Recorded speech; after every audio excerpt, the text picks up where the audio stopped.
Alright, so we're going to go ahead and get started on my 2002 Escalade. It needs a lot of work, and by a lot I mean a lot.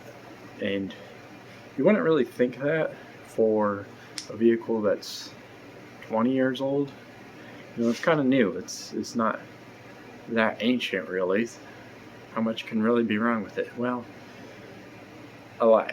When you buy an Escalade for $1,500, there's a lot of problems. So I've fixed some problems in the last year since I've owned it, but it has more. The front suspension is it's out of it. The sway bar isn't even connected. It still has the original air shocks. The compressors never run, so they're not really doing anything. The ball joints, they look to be original. They're all dry rotted out, so they're bound to pop at any moment. And aside from that, the tie rods, might as well just do them. I'm trying to think what else. Oh yeah, I have the rear main seal I gotta do because it leaks oil so bad. I'm afraid it's just gonna end up running out and blowing up. It's almost to the point where you can almost just watch it stream out of it when you look under it. It's puking it. If you drive it for a couple hours, you have to add a quart. It goes so fast. It's unbelievable.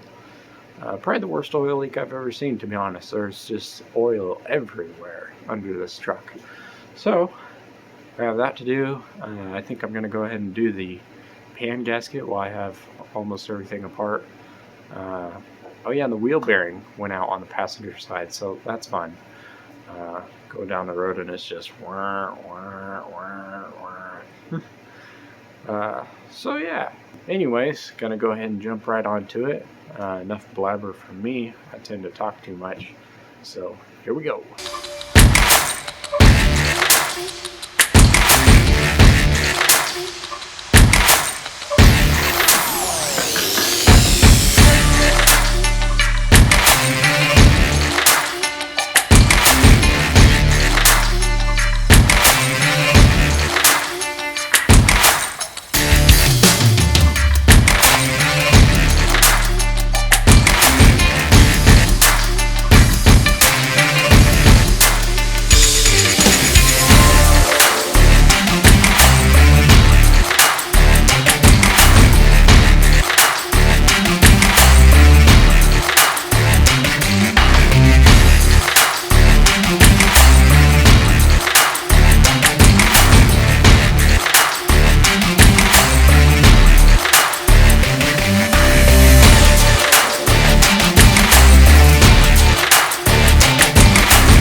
Well, that was all good and fun. Got all that taken apart real quick. I did the same thing on the other side earlier. I don't think there was really any special trouble per se. The lower ball joints were tight in there real good, but that's every lower ball joint. I had the original ones still in there where they had a little, I don't know, they just had these little tabs on them instead of the new ones that I got, which have a snap ring that go in them and hold them in there. So new ones, once you get the new ones in, they're much easier to replace because they just, once you take the snap ring out, they pop right out real easy. Where this one, I kind of had to force those tabs to bend. So I don't know if I really got that clip, but I was just using the ball joint clamp. Enough time with the impact, and it eventually popped through. So nothing too crazy there. You will see, because I'm recording this from the future, so hello to past me, but you will see that I'll start the reinstall at the CV axle. I also did, right before this step, pulled the front axle, dropped that down, and did my oil pan gasket replacement. I also bought a new oil pan because my old one, I put a crack in it.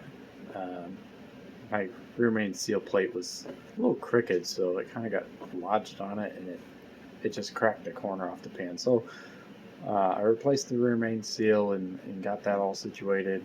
So rear main seal, oil pan, went ahead and replaced all that. There's really nothing to it other than just a few bolts, I guess. There's like one electrical connector kind of going around the front and the side, but in the oil level sensor, you unplug that. That's about it. And the front axle is just like there's like 2 bolts and then 2 like nuts. There's like studs on it, and you just have those nuts. So 4 fasteners in total, and you just kind of swing it to the side and it falls out. There's really nothing to it. You really didn't miss much, so don't worry. So we'll start reinstallation now.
Now I did fail to show you my whole transmission, transfer case, cross member drive shafts, whatever reinstall, everything that it takes in order to get to the rear main seal to do that. But it's just me and my phone camera, so and being under the middle of the vehicle is really difficult to try to work with all those heavy things and all the mess and everything. And try to record all that. So try to do better on the next one to capture some of the footage or talk through it a little bit more, but I'll go ahead and show you what I did here. So we'll see if I can get a light under here. so you can kind of see.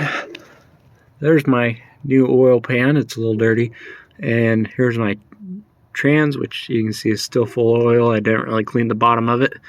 My trans pan and exhaust, cross member. Here's the transfer case. The two exhaust pipes are running right next to each other right through here. They go on right back to the muffler there, and out they go.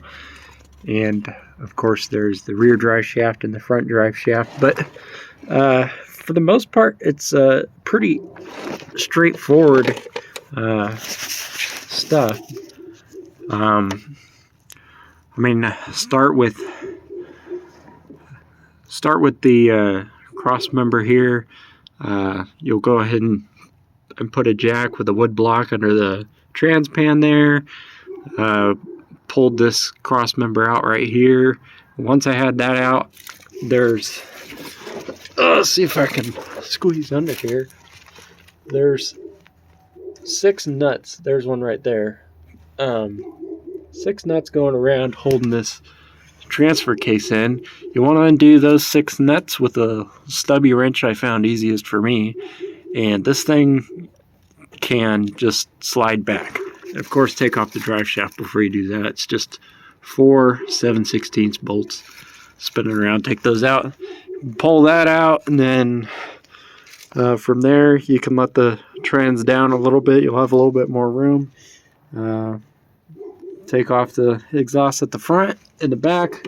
One side is bolted right here. The other side is just slipped through, and it has a clamp here.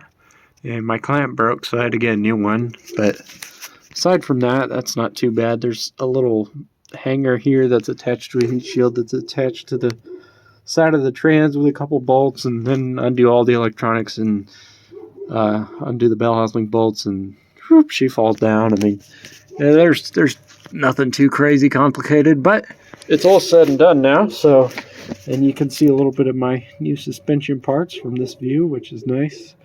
I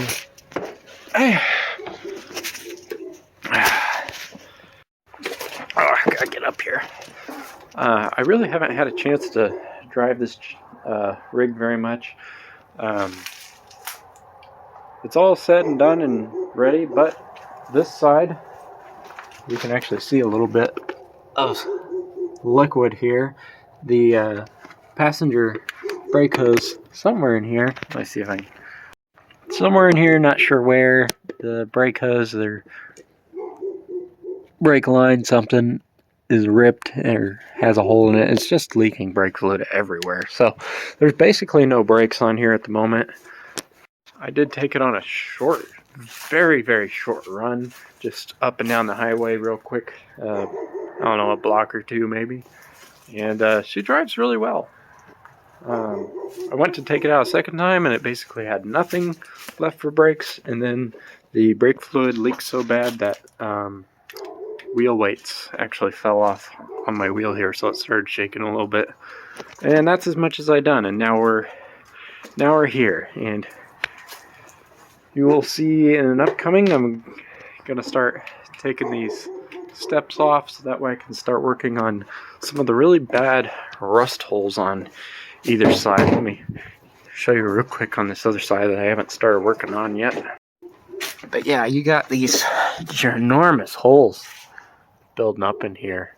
So, and they're starting to transfer to the door. This side is actually not as bad as the other side, but they're getting pretty bad. So before it gets too terrible, I'm going to try to address those. And after that, I think the only other thing I got to do before the trip, if possible, is we want to take out the carpet. We've cleaned it a couple times really good, and it's just not coming back around. So we might replace that and maybe get some black carpet.